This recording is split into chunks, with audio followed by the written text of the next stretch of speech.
بسم اللہ الرحمن الرحیم۔ بسم اللہ الرحمن الرحیم۔ یہ المختصر کا سبق نمبر 110 ہے، اور احوال اسنادی میں بات ہو رہی ہے کہ بعض دفعہ مقتضی ظاہر کے خلاف بھی کلام لایا جاتا ہے۔ پیچھے اس کی ایک دوسری مثال بیان ہوئی تھی کہ منکر کو غیر منکر کے مرتبے میں لایا جاتا ہے۔ یہاں تیسری صورت بیان کر رہے ہیں کہ کبھی تیسری صورت کو بیان کرتے ہوئے مصنف اور شارح نے بیان فرماتے ہیں کہ وَيَجْعَلُ الْمُنْكِرُ كَغَيْرِ الْمُنْكِرِ إِذَا كَانَ مَعَهُ أي مع المنكر ما إن تأمله أي شيء من الدلائل والشواهد. إن تأمل المنكر ذلك الشيء ارتدع عن إنكاره، ومعنى كونه معه أن يكون معلوما له مشاهدا عنده، كما تقول لمنكر الإسلام حق من غير تأكيد، لأن مع ذلك المنكر دلائل دالة على حقيقية الإسلام. وقيل معنى كونه معه أن يكون موجودا في نفس الأمر، وفيه نظر، لأن مجرد وجوده لا يكفي في الارتداع ما لم يكن حاصلا عنده. وقيل معنى ما إن تأمله شيء من العقل، وفيه نظر، لأن المناسب حينئذ أن يقال ما إن تأمل به، لا لأنه لا يتأمل العقل بل يتأمل به۔ یہاں سے خلاف مقتضی ظاہر کی تیسری صورت بیان ہو رہی ہے کہ منکر کو غیر منکر کی مرتبے میں اتار کر اس کے سامنے ایسا کلام کیا جاتا ہے جیسا کہ غیر منکر کے سامنے کلام کیا جاتا ہے۔ اب یہ خلاف مقتضی ظاہر ہے، کیونکہ منکر کے انکار کا تقاضا تو یہ تھا کہ اس کے سامنے موقت کلام کیا جاتا، لیکن جب اس کو غیر منکر کے مرتبے میں لایا گیا تو اس کے سامنے مقتضی ظاہر کے خلاف کلام غیر موقت پیش کیا گیا۔ اب رہی یہ بات کہ بھئی منکر کو غیر منکر کے مرتبے میں کب اتاریں گے، تو اس کی تفصیل یہ ہے کہ جب منکر کے پاس ایسے دلائل اور شواہد موجود ہوں کہ اگر منکر ان میں غور و فکر کرے تو اپنے انکار سے باز آ جائے۔ اب جب اپنے دلائل و شواہد میں غور کرنے سے منکر کا انکار زائل ہو جائے تو وہ منکر غیر منکر کے مرتبے میں اتار لیا جائے گا۔ تو ایسے غیر منکر کے مرتبے میں اتارے ہوئے کے سامنے کلام موقت نہیں پیش کیا جائے گا، بلکہ کلام غیر موقت پیش کیا جائے گا۔ اب یہ مقتضی ظاہر کے خلاف ہے، اس لیے کہ وہ منکر تھا، حقیقتاً تو کلام موقت پیش کیا جانا چاہیے تھا، لیکن چونکہ غیر منکر کے مرتبے میں اتارا گیا ہے تو اس لیے کلام موقت نہیں بلکہ کلام غیر موقت بلکہ سادہ کلام اس کے سامنے پیش کیا جائے گا۔ اب عبارت میں اذا کان معہ جو ما فرمایا ہے تو ما سے مراد جو ہے وہ شارح رحمہ اللہ نے فرمایا دلائل و شواہد ہے، یعنی اور معہ کی جو ضمیر ہے وہ منکر کی طرف ہے۔ مطلب یہ کہ جب منکر کے پاس دلائل و شواہد ہوں کہ اگر وہ ان میں غور کر لے گا تو انکار سے باز آ جائے گا، یہ مطلب ہے اس کا۔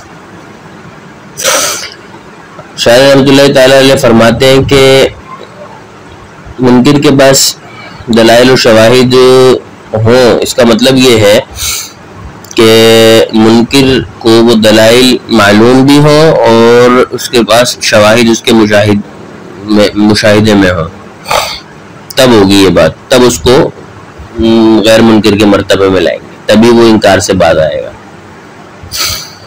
مثال کے طور پہ منکر اسلام ایک آدمی والعیاذ باللہ، تو اس سے کہا جائے گا کہ بھئی الاسلام حق بغیر تاکید کے۔ اب یہ منکر کو غیر منکر کے مرتبے میں لایا گیا ہے، کیوں؟ اس لیے کہ منکر اسلام کو اعجاز قرآن اور رسول اللہ صلی اللہ علیہ وسلم کی پیشن گوئیاں، قرآن کی پیشن گوئیاں کے ثبوت اور آسمان و زمین، سورج و چاند وغیرہ کی چیزیں، یہ ساری چیزیں بتاتی ہیں کہ خدا ہے، رسول بھیجا ہے، قرآن حق ہے. تو یہ چیزیں اس کو معلوم ہے جو اسلام کے حق ہونے پہ دلیل ہے. تو اب اس کو یہ معلوم ہو اور اس کے مشاہدے میں ہو یہ چیز، تو اب اس کے بغیر تاکید کے کلام لایا جائے گا، اس منکر کو غیر منکر کے مرتبے میں اتار لیا جائے گا. اب یہ جو حقیقتاً منکر تھا، کلام موقد لانا چاہیے تھا لیکن خلاف مقتضی ظاہر اس کو غیر منکر کے مرتبے میں لایا گیا اور کلام سادہ پیش کیا گیا، یہی خلاف مقتضی ظاہر ہے. لیکن جب اس کے بعد دلائل ایسے ہوں جن میں وہ غور و فکر کرے تو اپنے انکار سے باز آ جائے، اس وقت کی بات. اور مطلب یہ ہے کہ اس کے بعد دلائل معلوم بھی ہوں اور اس کے مشاہدے میں بھی ہوں شواہد. شارح رحمۃ اللہ تعالیٰ علیہ نے فرمایا کہ بعض لوگوں نے کہا ہے کہ منکر کے پاس دلائل ہونے کا مطلب یہ نہیں ہے کہ اس کو معلوم ہو دلائل، بلکہ انہوں نے یہ بیان کرا ہے کہ وہ دلائل حقیقت میں موجود ہوں اگرچہ اس کو معلوم نہ بھی ہو تب بھی. تو یہ بعض لوگوں نے کہا ہے. تو شارح فرماتے نہیں، یہ قول غلط ہے، یہ محل نظر قول ہے. اس لیے کہ اگر صرف دلائل نفس الامر میں ہو اور منکر کو معلوم نہ ہو اور مشاہدے میں نہ ہو تو اس کو انکار سے باز رکھنے میں وہ کافی نہیں ہوں گے، معاون مددگار نہیں ہوں گے. اس لیے کہ دلائل و شواہد کا فقط وجود انکار سے باز نہیں رکھے گا، بلکہ ان میں غور و فکر کرنے کے بعد منکر کو انکار سے باز آ سکتا ہے. اور غور و فکر اسی وقت ہوگا جب اس کو دلائل و شواہد معلوم ہو. تو خلاصہ یہ نکلا کہ منکر کے بعد دلائل ہونے کا مطلب یہ نہیں ہے کہ نفس الامر میں ان کا وجود ہو، بلکہ یہ ہے کہ اس کو وہ معلوم ہو اور اس کے مشاہدے میں. شارح نے بعض لوگوں کا ایک اور خیال رد کیا ہے. شارح فرماتے ہیں کہ ما ان تعملہ میں بعض لوگوں نے ما سے مراد دلائل و شواہد نہیں لیے، بلکہ انہوں نے کہا ہے کہ ما سے مراد جو ہے وہ عقل ہے. اور مطلب یہ ہے کہ جب منکر کے پاس عقل ہو کہ اگر وہ عقل میں غور کر لے تو اپنے انکار سے باز آ جائے. شارح نے فرمایا یہ بھی قول غلط ہے، محل نظر ہے، کیونکہ اگر ما سے مراد عقل ہوتی تو مصنف نے ما ان تعملہ جو کہا ہے وہ نہیں کہتے بلکہ ما ان تعملہ بھی کہتے. اس لیے کہ عقل میں غور و فکر نہیں ہوتا بلکہ عقل کے ذریعے کسی اور چیز میں غور و فکر ہوتا ہے. تو ما ان تعملہ بھی نہیں کہا، ما ان تعملہ کہا ہے، تو مطلب یہ کہ ما سے مراد عقل نہیں ہے بلکہ ما سے مراد وہی جو ہم نے ابھی بیان کیا کہ دلائل و شواہد ہے. تو یہ خلاصہ یہ ہے کہ بعض لوگوں نے کہا تھا کہ دلیل ما سے مراد عقل ہے، تو عقل نہیں ہے بلکہ دلائل و شواہد ہی مراد ہے. شارح رحمہ اللہ نے اس سے جو بیان فرمایا ہے مصنف کی مطابعت میں کہ وَيُجْعَلُ الْمُنْكِرُ كَغَيْرِ الْمُنْكِرِ، کہ منکر کو غیر منکر کے مرتبے میں لایا جائے گا. اذا كان معه، جب اس کے پاس، ای مع المنکر یعنی منکر کے پاس، ما ان تعملہ ما وہ ایسے دلائل ہوں، ای شیء من الدلائل والشواہد، ما سے مراد دلائل و شواہد میں سے بعض کہ ایسے دلائل و شواہد ہو کہ ان تعملہ یعنی ان تعمل المنکر ذلك الشیء، کہ اگر منکر ان دلائل میں غور و فکر کرے ارتدع عن انکارہ تو اپنے انکار سے باز آ جائے گا. تو ایسے کو غیر منکر کو منکر کو غیر منکر کے مرتبے میں لایا جائے گا بشرط کہ دلائل و شواہد معلوم. ومعنی قولہ معہ، اور دلائل و شواہد اس کے پاس ہو، اس کا مطلب یہ ہے کہ یکون معلوما لہ، کہ اس کو وہ معلوم بھی ہو، مشاہدہ عندہ اور اس کے مشاہدے میں بھی ہو. کما تقول لمنکر الاسلام، جیسے کہ منکر اسلام کے بارے میں تو کہے گا کہ ایسے شخص سے تو کہے گا الاسلام حق من غیر تاکید، بغیر کسی تاکید کہ بھائی اسلام حق ہے. کیوں؟ اب ہے تو منکر، کلام موقد لانا چاہیے تھا لیکن خلاف مقتضی ظاہر کلام غیر موقد کیوں لایا گیا؟ لأن مع ذلک المنکر، کیونکہ اس ایسے منکر کے پاس دلائل، ایسا دلائل ہے دالۃ علی حقیقیت الاسلام، جو اسلام کی حقانیت پر دلائل ہے، دلالت کرتے ہیں. تو ایسے منکر کو اگر وہ ان دلائل میں غور و فکر کرے تو اپنے انکار سے باز آ جائے. اس لیے اس کو غیر منکر کے مرتبے میں لا کر کلام سادہ کیا گیا ہے. وقیل معنی کونہ معہ، اور بعض لوگوں نے دلائل اور شواہد اس کے پاس ہو، یہ اس کا مطلب یہ بیان کرے کہ یکون موجودا فی نفس الامر، کہ وہ دلائل اور شواہد نفس الامر میں ہو، بس موجود ہو، ضروری نہیں ہے کہ اس کو معلوم ہو، یہ ضروری نہیں ہے، اگرچہ معلوم نہ ہو تب بھی۔ شارح نے فرمایا وفیہ نظر، یہ قول محل نظر ہے، لأن مجرد وجودہ، کیونکہ محض دلائل کا وجود نفس الامر میں لا یکفی فی الارتداع، انکار سے بات رکھنے میں کافی نہیں ہوگا، ما لم یکن حاصلا عندہ، جب تک کہ وہ دلائل و شواہد اس کو حاصل اور معلوم نہ ہو۔ لہذا موجود فی نفس الامر نہیں ہے، بلکہ اصل بات یہ ہے کہ وہ دلائل و شواہد معلوم اور مشاہد ہو، تاکہ وہ غور و فکر کر کے بعد آ جائے انکار سے۔ تو اس کے لیے ضروری ہے کہ وہ اس کو معلوم ہو، صرف نفس الامر میں وجود کافی نہیں ہے۔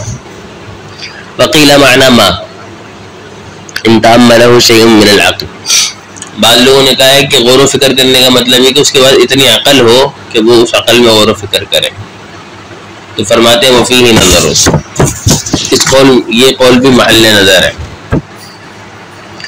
اس لیے کہ اگر معنی یہی مراد ہے کہ بھئی ما سے مراد عقل ہے کہ عقل تھوڑی بہت ہوگی اس میں غور و فکر کر لے، تو اگر یہی ہے تو پھر لأن المناسب حینئذ، تو اب اس وقت مناسب یہ تھا کہ ان یقال، یہ کہا جاتا ہے کہ ما ان تأمل بھی، کہ اس عقل کے ذریعے غور و فکر کر لے۔ کیوں؟ لأنہ لا يتأمل العقل، کیونکہ عقل میں غور و فکر نہیں ہوتا، بل یتأمل بھی، بلکہ اس کے ذریعے کسی اور چیز میں غور و فکر کیا جاتا ہے۔ مصنف رحمہ اللہ نے ما تأملہ کہا ہے تو مطلب یہ ہے کہ عقل مراد نہیں ہے، ما سے مراد دلائل و شواہد ہی ہیں، جیسا کہ ہم نے بیان کیا۔ تو خلاصہ یہ ہے کہ بعض دفعہ خلاف مقتضی ظاہر کلام لایا جاتا ہے، جس کی دو صورتیں بیان کرتی تھی۔ تیسری صورت یہ ہے کہ منکر کو غیر منکر کے مرتبے میں اتار کر اس سے سادہ کلام کیا جاتا ہے۔ اب اس کے انکار کا تقاضا یہ تھا کہ کلام اس کو موقت کیا جاتا ہے، لیکن نہیں، اس کو غیر منکر کے مرتبے میں لا کر کلام سادہ کیا گیا، تو یہ مقتضی ظاہر کے خلاف کلام۔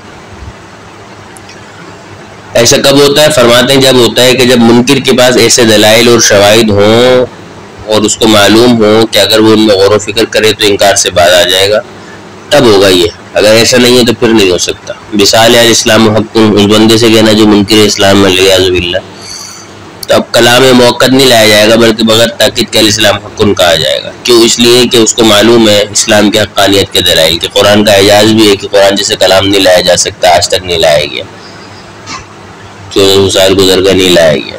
اسی طرح رسول اللہ صلی اللہ علیہ وسلم کی بعض چیزیں ہیں جو حرف بحرف پوری ہوتی نظر آتی رہی ہیں 1400 سال سے، آئندہ بھی نظر آتی رہیں گی۔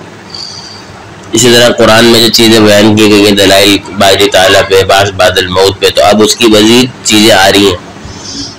تو مطلب یہ ہے کہ حقانیت اسلام کے دلائل موجود ہیں، تو اس لیے یہ کہا جائے گا منکر سے اسلام حق، بغیر تاکید کے اس کو غیر منکر کے مرتبہ میں لا کے، اس لیے کہ اس کے بعد ایسے دلائل و شواہد ہیں جو اس کو معلوم ہے کہ غور و فکر کرے تو اسلام کی حقانیت سے انکار کرنے سے بعد آ جائے گا۔ تو یہی خلاصتاً یہاں بیان کیا گیا، تو یہ مقتضی ظاہر کے خلاف کلام ہے، اور یہ تیسری صورت بیان کی مصنف رحمہ اللہ نے۔ اللہ سمجھ کی توفیق عطا فرمائے، وما توفیق الا باللہ۔